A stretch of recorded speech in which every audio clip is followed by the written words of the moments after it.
किसी शहर के रेलवे स्टेशन पर एक भिखारी रहता था। वो वहां आने जाने वाली रेलगाड़ियों में बैठे यात्रियों से भीख मांगकर अपना पेट भरता था। एक दिन जब वह भीख मांग रहा था तो सूट बूट पहने एक लंबा सा व्यक्ति उसे दिखा। उसने सोचा कि यह व्यक्ति बहुत अमीर लगता है, इससे भीख मांगने पर यह मुझे जरूर अच्छे पैसे देगा। वह उस लंबे व्यक्ति से भीख मांगने लगा।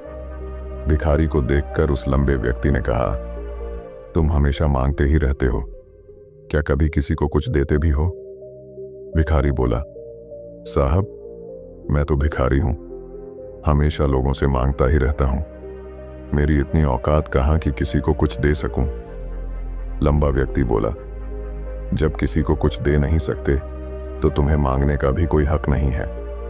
मैं एक व्यापारी हूं और लेन देन में ही विश्वास करता हूं। अगर तुम्हारे पास मुझे कुछ देने को हो तभी मैं तुम्हें बदले में कुछ दे सकता हूं। इतना कहने के बाद वह लंबा आदमी ट्रेन में बैठकर चला गया। इधर भिखारी उसकी कही गई बात के बारे में सोचने लगा। उस लंबे व्यक्ति के द्वारा कही गई बात उस भिखारी के दिल में उतर गई। वह सोचने लगा कि शायद मुझे भीख में अधिक पैसा इसीलिए नहीं मिलता क्योंकि मैं उसके बदले में किसी को कुछ दे नहीं पाता हूं। लेकिन मैं तो भिखारी हूं, किसी को कुछ देने लायक भी नहीं हूं। लेकिन कब तक मैं लोगों को बिना कुछ दिए केवल मांगता ही रहूंगा? बहुत सोचने के बाद उस भिखारी ने निर्णय किया कि जो भी व्यक्ति उसे भीख देगा उसके बदले में वह भी उस व्यक्ति को कुछ जरूर देगा। लेकिन अब उसके दिमाग में यह प्रश्न चल रहा था कि वह खुद भिखारी है तो भीख के बदले में वह दूसरों को क्या दे सकता है। इस बात को सोचते हुए 2 दिन हो गए, लेकिन उसे अपने प्रश्न का कोई उत्तर नहीं मिला था।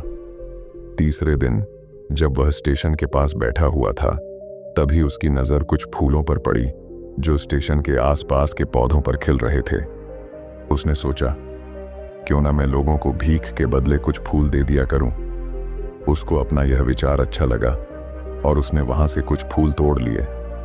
अब वह ट्रेन में भीख मांगने पहुंचा। अब जब भी कोई उसे भीख देता तो उसके बदले में वह भीख देने वाले को कुछ फूल दे देता।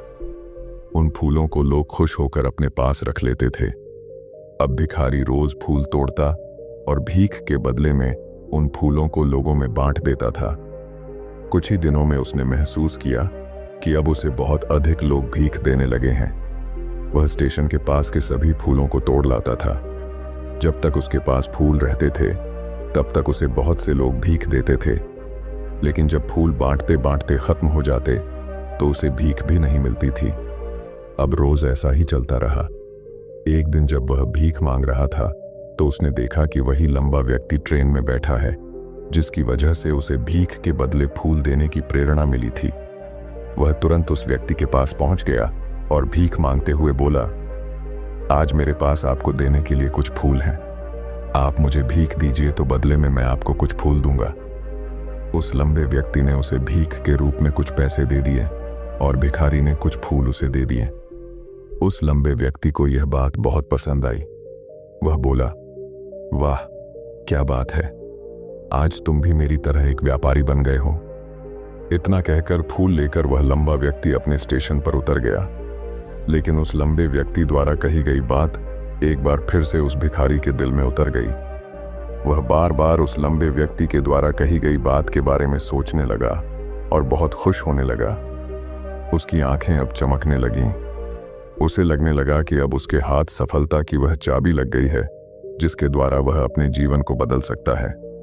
वह तुरंत ट्रेन से नीचे उतरा और उत्साहित होकर बहुत तेज आवाज में ऊपर आसमान की तरफ देखकर बोला, मैं भिखारी नहीं हूं, मैं तो एक व्यापारी हूं, मैं भी अमीर बन सकता हूं। लोगों ने उसे देखा तो सोचा कि शायद यह भिखारी पागल हो गया है और अगले दिन से वह भिखारी उस स्टेशन पर फिर कभी नहीं दिखा। लेकिन 6 महीने बाद इसी स्टेशन पर 2 व्यक्ति सूट बूट पहने हुए यात्रा कर रहे थे। दोनों ने एक दूसरे को देखा तो उनमें से एक ने दूसरे से हाथ मिलाया और कहा, क्या आपने मुझे पहचाना? दूसरा व्यक्ति बोला, नहीं, क्योंकि मेरे हिसाब से हम लोग पहली बार मिल रहे हैं। पहला व्यक्ति बोला, नहीं, आप याद कीजिए, हम पहली बार नहीं बल्कि तीसरी बार मिल रहे हैं। दूसरा व्यक्ति बोला, मुझे याद नहीं, वैसे हम पहले 2 बार कब मिले थे? अब पहला व्यक्ति मुस्कुराया और बोला, हम पहले भी 2 बार इसी ट्रेन में मिले थे। मैं वही भिखारी हूं जिसको आपने पहली मुलाकात में बताया कि मुझे जीवन में क्या करना चाहिए, और दूसरी मुलाकात में बताया कि मैं वास्तव में कौन हूं। दूसरा व्यक्ति मुस्कुराया और अचंभित होते हुए बोला, ओह, याद आया, तुम वही भिखारी हो जिसे मैंने एक बार भीख देने से मना कर दिया था और दूसरी बार मैंने तुमसे कुछ फूल खरीदे थे। लेकिन आज तुम ये सूट बूट में कहाँ जा रहे हो और आजकल क्या कर रहे हो?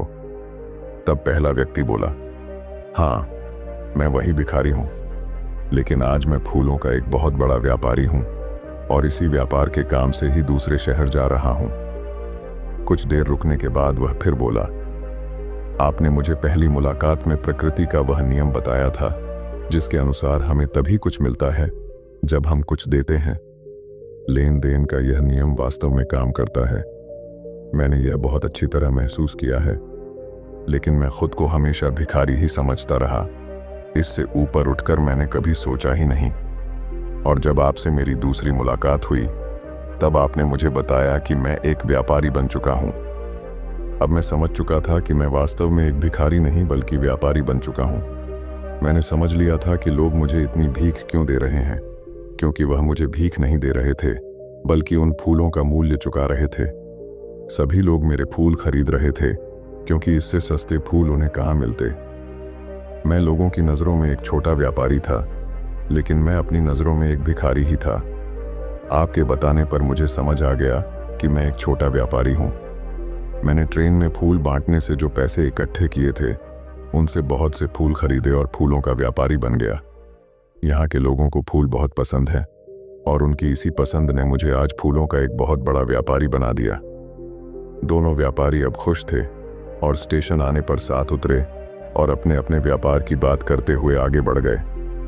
दोस्तों, इस कहानी से हमें बहुत कुछ सीखने को मिलता है। कहानी में लंबा व्यापारी गिव एंड टेक के नियम को बहुत अच्छी तरह जानता था। दुनिया के सभी बड़े व्यापारी इसी जीवन के नियम का उपयोग करके सफल हुए हैं। इस फॉर्मूले को उसने भिखारी को भी बताया। भिखारी ने इस प्राकृतिक नियम को अपना लिया और इसका असर उसके जीवन में साफ दिखाई देने लगा। उसने अपनी सोच बदली और उसकी जिंदगी बदल गई। यह कहानी हमें बताती है कि हम यदि अपनी सोच बदल लें तो कुछ भी हासिल किया जा सकता है। यदि हम खुद को छोटा समझते रहेंगे तो हम हमेशा छोटे ही बने रहेंगे। बड़ा बनने के लिए हमें अपनी सोच को बदलना होगा और खुद के बारे में बड़ा सोचना होगा। कहानी का सार यह है कि सफलता आपकी सोच में छुपी होती है। खुद का आत्मसम्मान जगाइए, अपनी सोच को बड़ा बनाइए और देखिए कैसे आप सफलता के शिखर पर पहुंच जाते हैं।